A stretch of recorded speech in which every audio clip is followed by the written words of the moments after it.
Bonjour à tous mes amis. Aujourd'hui je vais vous parler de la comédie de science-fiction américaine Meet Dave. Asseyez-vous, nous allons commencer. Un garçon nommé Josh Morrison est assis dans sa chambre, regardant le ciel nocturne à travers une longue vue. Soudain, il remarque une boule enflammée qui vole du ciel et qui le vise directement. Effrayé, Josh se cache sous le lit. La boule de feu vole dans la pièce et atterrit dans un aquarium. La mère du garçon, Gina, décide que ce sont des adolescents de la rue qui ont brisé la vitre avec une balle de baseball. Et un Josh déconcerté reste seul dans la pièce et examine prudemment la pierre. 3 mois plus tard, quelque chose de plus grand approche de la Terre, une énorme météorite enflammée. Il tombe dans les environs de la ville de New York, juste à côté de la Statue de la Liberté. Un homme à la peau sombre sort indemne du cratère. Il a l'air tout à fait banal, mais son comportement est tout sauf banal. Une minute, il salit son costume blanc, mais la suivante, il l'a miraculeusement nettoyé. Avec une démarche plutôt absurde, l'homme marche le long de la promenade et regarde les gens.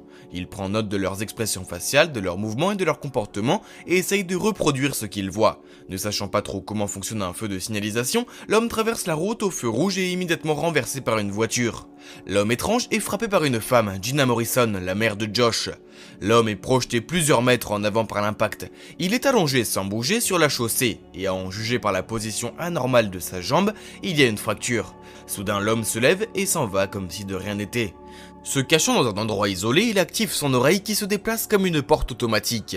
Dès l'ouverture, un minuscule alien humanoïde descend sur une corde. Le petit humanoïde s'arrête près de la jambe estropiée, appuie sur un bouton et ouvre une fenêtre. Nous voyons tout un système de fils où une panne doit être réparée.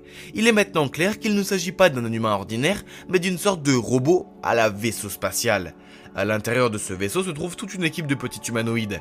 Chacun a une fonction et s'occupe d'une partie spécifique du corps. La tête du robot abrite le capitaine du navire à qui tous les autres membres de l'équipage rendent compte. Au fait, le corps artificiel ressemble à une copie à l'échelle du capitaine. L'humanoïde en charge de la jambe envoie un rapport au commandant. Les boucliers anti-impact du vaisseau ne sont pas activés en raison de la nature imprévue de la collision. Le corps a survécu, mais le système de réparage du vaisseau a été endommagé. En général, le système ne pourra fonctionner à pleine capacité que pendant 48 heures terrestres. Le capitaine tient alors une assemblée générale. Nous apprenons que les humanoïdes sont arrivés à la planète Zéro, qui est au bord du désastre écologique. Les extraterrestres sont venus sur Terre avec un certain plan.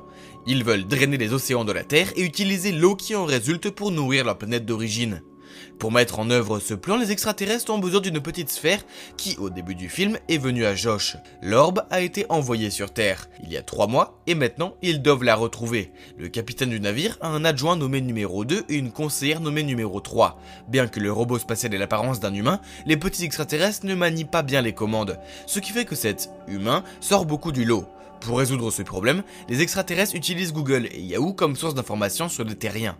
Pendant ce temps, le poste de police a été informé d'une explosion sur Liberty Island. 2 policiers se sont rendus sur les lieux pour enquêter sur la situation. L'un d'eux n'a pas eu beaucoup d'informations sur ce qui s'est passé, mais l'officier Dooley a senti que quelque chose n'allait pas. Il trouve sur le sol les traces d'un visage appuyé contre elle, fait un moulage et lui ordonne de trouver l'homme en ville. De la fenêtre de sa chambre, Josh remarque un étrange homme en blanc et en parle à sa mère. Gina reconnaît en lui l'homme qu'elle a récemment renversé et court dans la rue pour s'excuser. Les extraterrestres à l'intérieur du robot paniquent à cause de leur premier contact verbal avec les humains. Après quelques tentatives infructueuses, le capitaine parvient à régler la bonne fréquence de parole et à répondre à la femme. Gina envoie son fils à l'école et invite l'étranger chez elle. L'homme accepte et après avoir fait plus ample connaissance, s'identifie comme Dave Minchen. Chez Gina, Dave regarde des photos et remarque sur l'une d'elles que Josh tient leur orbe. La femme lui dit que la photo a été prise lors d'une foire scientifique à l'école. Il s'avère que Josh a emmené sa montgolfière là-bas pour travailler sur un projet scientifique scolaire. L'équipe à l'intérieur du robot calcule rapidement l'emplacement du garçon. Dave se dépêche de dire au revoir et de partir, mais se met dans une situation amusante en confondant accidentellement l'armoire et la porte d'entrée. On voit ensuite Dave faire les 100 pas dans la rue vers l'école de Josh. Le numéro 3 est surpris et prend à cœur le fait que les gens ne respectent pas les règles de sécurité. Le capitaine demande donc au médecin de bord de s'occuper de la jeune fille. Dave traverse un parc pour enfants et les enfants le prennent pour un marchand de glace. Les extraterrestres décident que le robot a besoin de changer de vêtements. Au magasin, Dave fait de son mieux pour avoir l'air normal, mais il récolte quand même beaucoup de regards indiscrets sur lui et pour payer les nouveaux vêtements, il doit sortir de l'argent par l'anus car c'est là que se trouve la presse à imprimer. Dave arrive enfin à l'école de Josh. Le principal prend l'homme pour un professeur remplaçant et l'envoie dans une classe. Choisissant un moment opportun, Dave prend Josh à part et entame une conversation sur la sphère. Josh dit que la sphère lui a été enlevée par la brute riche que l'on peut rencontrer à la foire demain. Josh invite Dave chez lui. Le garçon éprouve de plus en plus de sympathie pour sa nouvelle connaissance et admire ses talents de joueur. Gina arrive et suggère à Dave de rester pour le dîner. Le numéro 4 rappelle au capitaine que plus il reste longtemps avec les gens, plus le risque d'exposition est grand. Mais le capitaine n'écoute pas et accepte l'offre de la femme.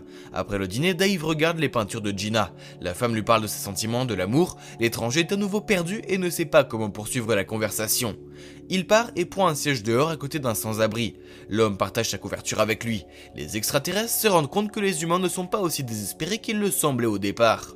Pendant ce temps, à l'intérieur du robot, une vie propre se met en place. Le numéro 3 s'est couché tard et a découvert un fichier intéressant que tout le monde est obligé de regarder une fois par an.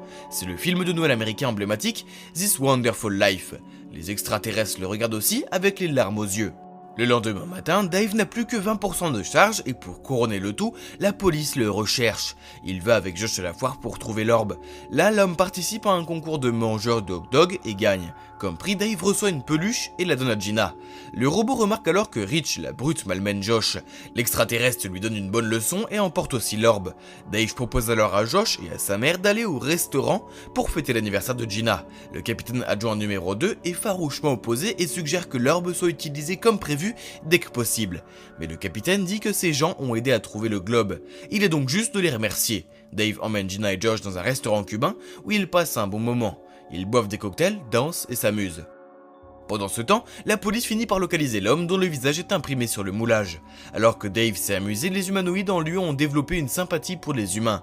Les extraterrestres ont appris à comprendre et à accepter la culture, les manières et les caractéristiques des terriens. Numéro 3 entre dans le bureau de numéro 4 et voit qu'il l'a transformé en club de danse. La jeune fille décide alors de danser elle aussi. Elle enfile une robe et se rend à la salle de contrôle pour demander une danse au capitaine. Mais à ce moment précis, Gina demande à Dave et numéro 3 part, offensé. La fête prend fin lorsque la police arrive et arrête Dave.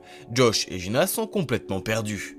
Au poste de police, l'officier Dooley interroge le suspect. Au même moment, le numéro 2 décide que le comportement du capitaine et du reste de l'équipage est inacceptable et rassemble une armée pour organiser un coup d'état. Le capitaine enragé ordonne à l'équipage de désobéir au numéro 2.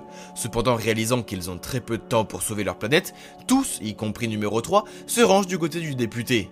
Le coup d'état sur le vaisseau alien a lieu dans la salle de contrôle, c'est-à-dire dans la tête de Dave. Les Noliens oublient d'éteindre le haut-parleur et les deux policiers entendent involontairement toute la conversation. L'officier Dooley est finalement convaincu que Dave est un alien. Une fois aux commandes, numéro 2 donne l'ordre de faire sauter le mur et de sortir de la station.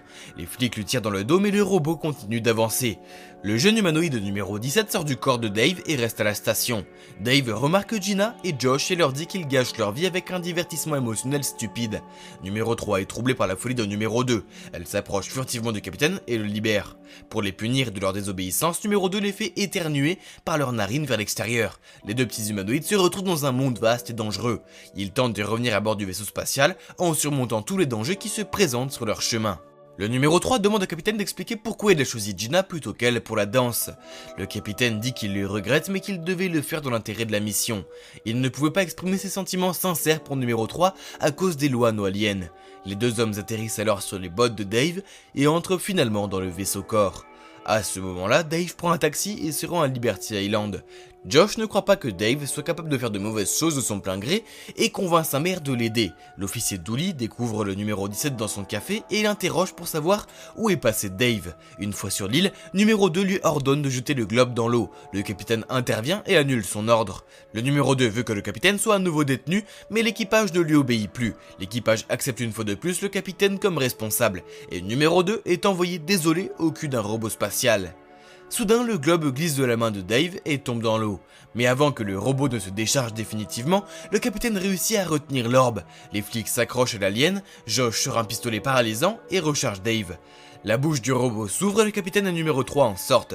Il remercie Gina et Josh pour leur aide et promettent de ne pas toucher à la Terre. Il doit bien y avoir un autre moyen de sauver leur planète. L'officier Dooley rend le numéro 17 à l'équipe et les aliens rentrent chez eux.